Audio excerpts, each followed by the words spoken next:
بینەران و بیسەرانی خۆشەویست سلااوان لێبێ لە بڕگەیم جاری بەرنمەکەدا باسی کۆنگرەی دەی پارتی دیموکراتی کوردستانەکەین کە لە ڕۆژهەڵاتی کوردستان ساڵی 1970 بەسرا بۆ ئەو مەبەستەش ئێمە میوانداری یەکێک لە تێکۆشەرە دێرینەکان و هەروەها ئەندامی کۆنگرەمان کردووە کاویش کاک سیامەند بەنایە کاک سیامەند بەخێر بێی بۆم بەرنمەیە سوپاس دەکەم کە لەگەڵمانی هەربژی پێم خۆشە باسی کۆنگرەی دەمان بۆکەی کۆنگرەیدا لە سەروبەندێکدا دەستی پێکرد و بەسرا کە ئاتوانین بڵێن پاشەکشەیەک کرابوو لە خەباتی کوردایەتی ساڵی 1970 تەنانەت جا هەندێکجا باسیەوەکەن کە ئەوەی لە 75 ڕوویدا بوو بە شێوەیەکتر ڕوویدا بوو بەڵام ئاشکرا نەکرابوو لەسەر کۆنگرەیدا جەنابەت چیەڵێ بە حقت لە وەکو تۆ گوتت لە وەختەی زۆر نالەبار و تراجیدی بوو بۆ میلەتی کورد حەلەبجە ساڵی پێشوو ڕوویدا بوو ئەمفار ڕوویدا بوو چیمیا بارانی شێخوەسان و گەڵی بازێ لە منتقەی بەرواری و ئەوانە هەموو ڕوویدا بوو میلەتەکەمان لە پاشەکشەی بوو حزبە سیاسەکان کە لە زەبای کوردستانی بوون زۆربیان کشابوونەوە بەرەو ئێران لەوانە ژێچەتی کە بە هەموویانەوە چوو بوونە قاسمەڕەش پارتی چەند مەفرەزەکی مابوو لە کوردستان و بەردەوام بوو لە خەبات بەڵام لەگەر ئەوەشدا ورە بەرز بوو کە ئەو کۆنگرە گیرا لە کۆتایی نۆڤەمبەری 89 لە هاشماوە لە مزگەفتەکی هەمومان لەسەر ئاردی دانیشتین دەتوانم بڵێم زۆربەی ئەندامەکان لە کانگای دڵیانەوە ئێرادەتیان بەدەست بوو کە ئێستا لەو کاتەی کە سەددام لە عەزەمەتی خۆیدایە و کورد هیچ نەمایە و ئەو هەموو کارەساتە ڕوویدایە دەبی ئێستا خۆمان نیشان دەین و معدەنی خۆمان نیشان دەین بەڵێ نیشانتاندا وابزانم ئەو کۆنگرا ئەوە بوو کەورەی میلەتی کوردی جارێکتر بەرز کردەوە و قەتیش لە بیرم ناچی سەرۆک مەسعود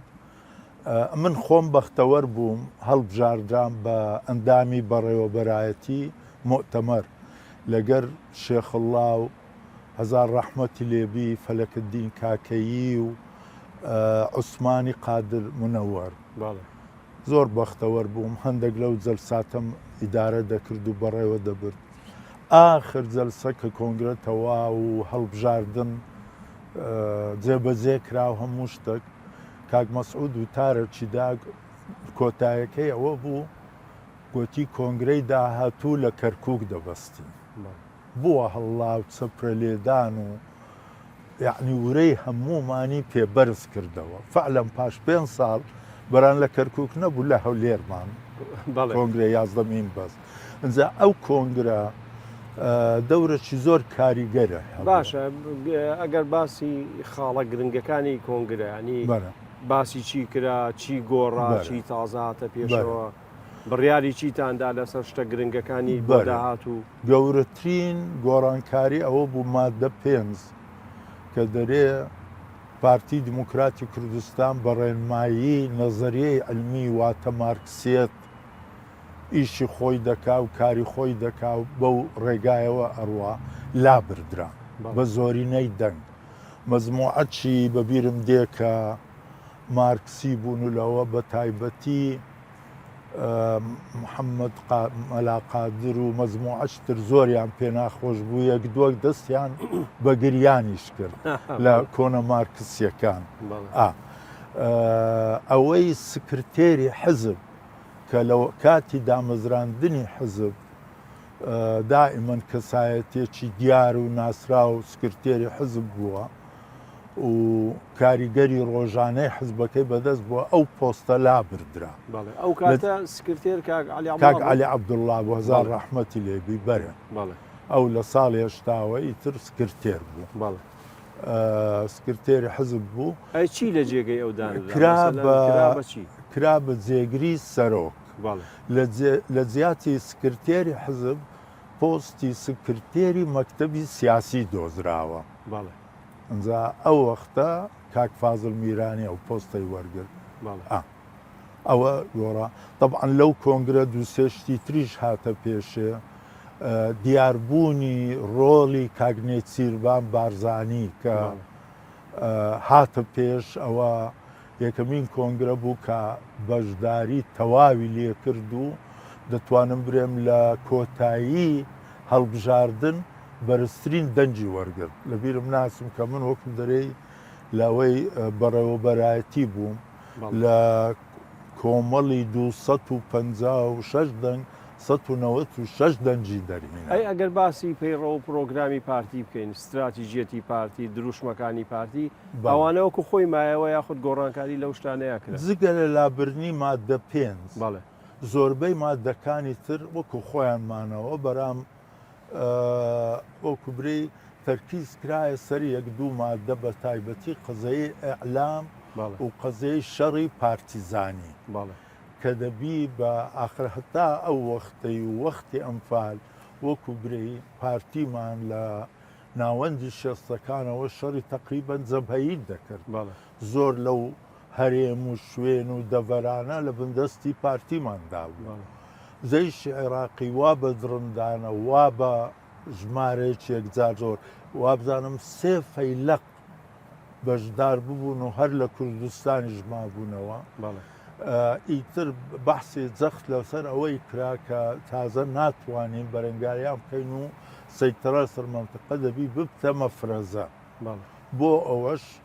ئیتر وەکو برێ ژیانەوە و بژانەوەی بناغەی حربی پارتیزانی یعنی هەندێک خەڵک دەستنیشان کران بۆ سەرکردایەتی مەفرەزەی سەرەکی پارتی.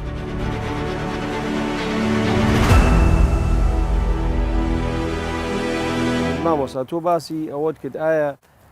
لە کۆنگرەیە هیچ تێڕوانینی وا هەبوو کە لە عێراق گۆڕانکاریە بێ سەدام بەم شێوەیە نامێنێتەوە هیچ ینی پێشبینی شتان کرد بوو؟ بەڵێ خۆی لەو فترەی کە کۆنگرە ڕوویدا هەر پێش چەند ڕۆژێک ئەڵمانیای شەرقی ڕووخا دیواری بەرلین تێکدرا پێش چەند هەفتەک چاوچسکۆ کە دیکتاتۆری ڕۆمانیا بوو و ئێکک بوو لە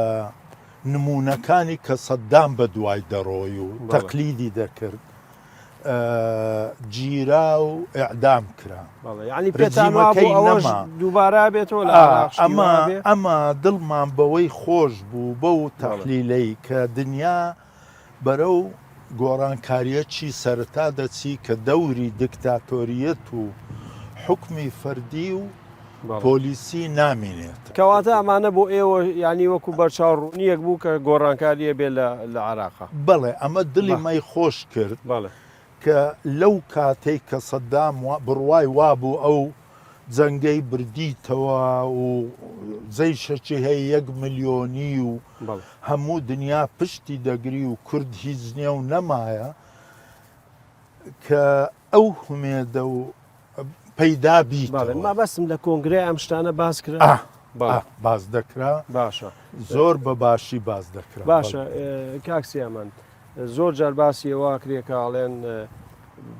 هەتا ساڵی 90 پارتی خاوەنی ئایدۆلۆژیایەکی خۆی بۆ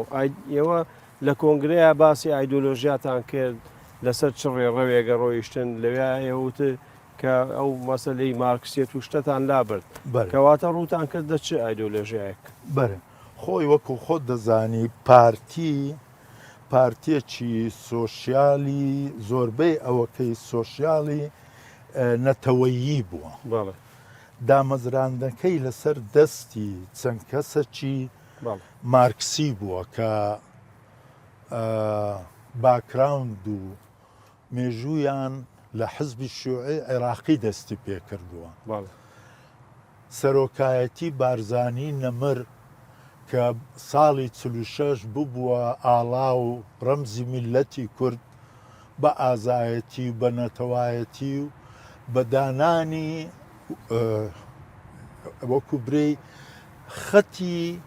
بەردەوامی بەرەنگاری دوژمنی کورد ئەوە زۆر مهم بوو کەواتە پارتی ئەو میراتەی هەموو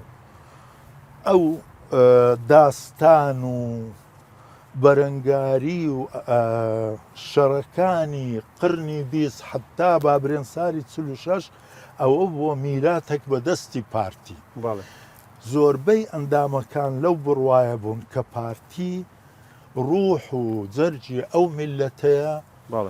دەبی بەردەوام بیتن چونکە بەبێ پارتی کورد نامێنێ مەبەستە دەوەیە کە ئایدۆلۆژێکی نەتەوەیی هەبووە یا ئایدۆلۆژەکەی نەتەوەیی بوو بە سەتاسەتی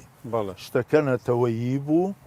و بەرەنگاری دروستمەکانی باسی سربەخۆیی نەبووە مامۆسا نه حتا ئەو وەختە پارتی بەحسی سربەخۆیی نەکردیان هەر بەحسی ئەو وەختە کە حکمی ذاتی ڕاستەقینە جێبەجێ بکرێ وەکو لە مادەی ئەوەی 11 ئازار کە باسیەکان لێی پاشەکشیان لێ کردەوە باشە مامۆسایما تۆ هەم بۆ خۆت کەسێکی کراوە و قسە خۆش و ئەوەی ئەو وەختەش کۆنگرەتان بەڕێوە بردووەیەکێک بوو لەوانەیە کە کۆنگرەی دەتان بەڕێوە بردووە لە هەموو کۆنگرەکانی شتی خۆش ڕۆدا حەزەکەم کۆتایی قسەکانمان بە شتێکی خۆش کۆتایی پێبێن چی ڕوویە لە کۆنگرەکە لەبیرێ مابێ شتێکی خۆش وەڵاهی هەندێک زۆر شتی خۆش و ئەوەش ڕوویدا ئێک لەوان کە مهمترین ئەوە بوو برادەرێک ناوم لە بیر چووە بە عومر هەستا سەر پێ ئەجا مؤتەمەرەکە کۆنگرەکە زۆر ئازاد بوو عالەم ڕەخنەی دەگەر قسەی دەکرد بە کەیفی خۆی دەنگدان هەموو شتێک یعنی حتا قائیمەی سەرەکی نیوەی ئەوەکان دەنجیان بۆ نەدرا خەڵکی نوێ هەڵبژاردران کابراکی پیرەمێرد هەستا گوتی مەسعود مەلا مستەفای ڕەحمەتی هەر سارێک ناسارێک ئەمە مفاوەزاتی دەکرد ئەم دەچووینە باوەشی ژنە خۆ گوندی خۆ زراعەتێکمان دەکرد ئیسراحەتێکمان دەکرد ئەدوو لە هەفتان ئەوە 10 سارە سەرۆکی ئەو حزبەی یەک مفاوەزاتت بۆمە جێبەجێ نەکردێ بچین ئیسراحەتە بکەین ئەنجا بۆ پێکەنینەشی زۆر و کاک مەسعود زۆر بەوە گوتی مامۆ بە خودا منیش حەزم دەکرد بەران ئەوانەی ئێستا حکم دەکەن زۆر درندە و بێڕەحم و دەیانەوێ یان ئەمە لە ناو بن نەمێنین هیچ ئەوەی مفاوەزاتەوەیانێ ببوورە شتەی دیش هەڤاڵ قادر قاچاغ کە زۆر مەشهورە و هەڤاڵێکی شاعیرە و هەڵبژاردرا بۆ هەرێمی دوو کە ئەو وەختە بنکەکەی لەسەر حدود بوو دیسا پیرەمێردە کەسا گوتی ئەرێ خودێ ئەو چ شوولە قاچاغ لە حدود دادمەزرێت وەکو دەرێم ورە زۆر بەرز بوو مؤتەمەرەکە تەواو بوو بە بەرزترین ورە بە پەیمان لەلایەن ئەندامەکان هەروەها وەزبەچی نوێ و گەنج هەڵبژاردران بۆ سەرکردایەتی حزب یعنی بەڕاستی لەم قۆناغا ئەم کۆنگرە